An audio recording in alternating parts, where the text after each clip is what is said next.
খুব সহজ পদ্ধতিতে বাড়িতে বানিয়ে নিন চিংড়ি মাছের মালাইকারি। একদম শেপের মতো হবে এই মালাইকারি রেসিপিটি।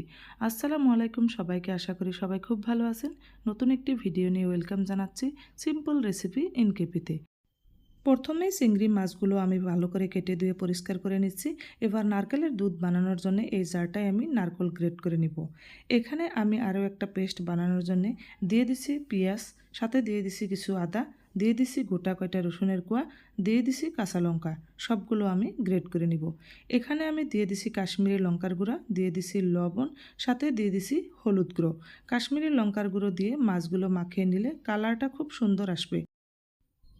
এই মিশ্রণটা আমি এবার মাছগুলোর উপরে দিয়ে দিছি, দিয়ে কিছুক্ষণ সময় আমি হাত দিয়ে ভালো করে মাখিয়ে আমি ম্যারিনেট করে রেখে দিব। এবার মাছটা বানানোর জন্য কড়াইতে আমি দিয়ে দিছি সর্ষের তেল, দিয়ে দিছি এবার মাছগুলো খুব কাড়া করে ভেজে নিব।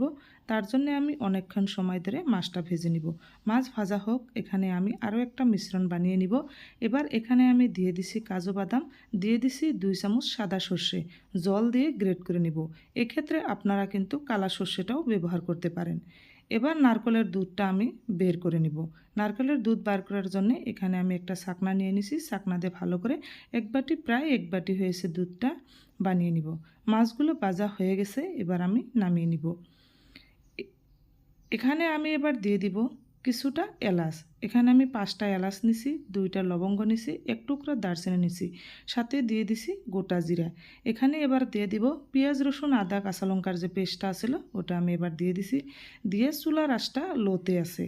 এবার একটুখানি নাড়ার পরে আমি চুলার আঁচটা হাই করে দিছি।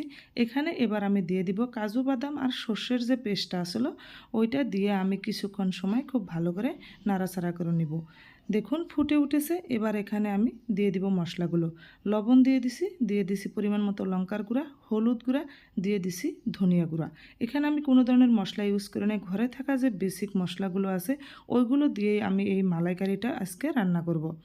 এখানে এবার আমি ভেজে রাখা মাছগুলো দিয়ে দিছি।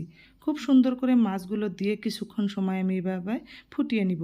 মাছগুলো দিয়ে গ্রেভির মধ্যে অনেকক্ষণ সময় নাড়াচাড়া করে প্রায় হওয়ার আগ মুহূর্তে এখানে আমি দিয়ে দিছি নারকেলের যে দুধটা আছে সেটা।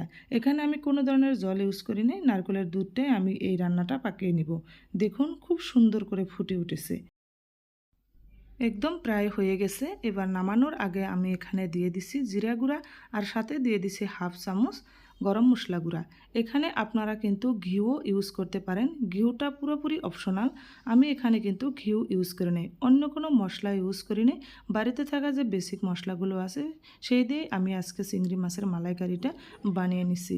দেখুন কালারটাও দারুণ এসেছে, দেখতেও কিন্তু অনেক সুন্দর হয়েছে, খেতেও কিন্তু অনেক লোভনীয় লাগছিল। আপনারা চাইলে একদিন বাড়িতে নিশ্চয় ট্রাই করে দেখতে পারেন। আমি সুন্দর করে এবার নামিয়ে নিচ্ছি। গ্রেভিটাও অনেক সুন্দর হয়েছে।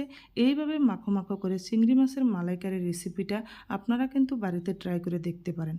যদি আমার এই রেসিপিটি ভালো লেগে থাকে নিশ্চয় লাইক কমেন্ট শেয়ার এবং সাবস্ক্রাইব করবেন। যদি ফেসবুক থেকে দেখছেন তাহলে আমার পেজটিকে ফলো করে পাশে থাকবেন। এভাবে আমি আরও নতুন নতুন রেসিপি নিশ্চয় আপনাদের সাথে শেয়ার করব। খুব সহজ পদ্ধতিতে চিংড়ি মাছের মালাইকারিটা আমি আপনাদের সাথে শেয়ার করছি। এইভাবে আপনারাও কিন্তু বাড়িতে একদিন ট্রাই করে দেখতে পারেন।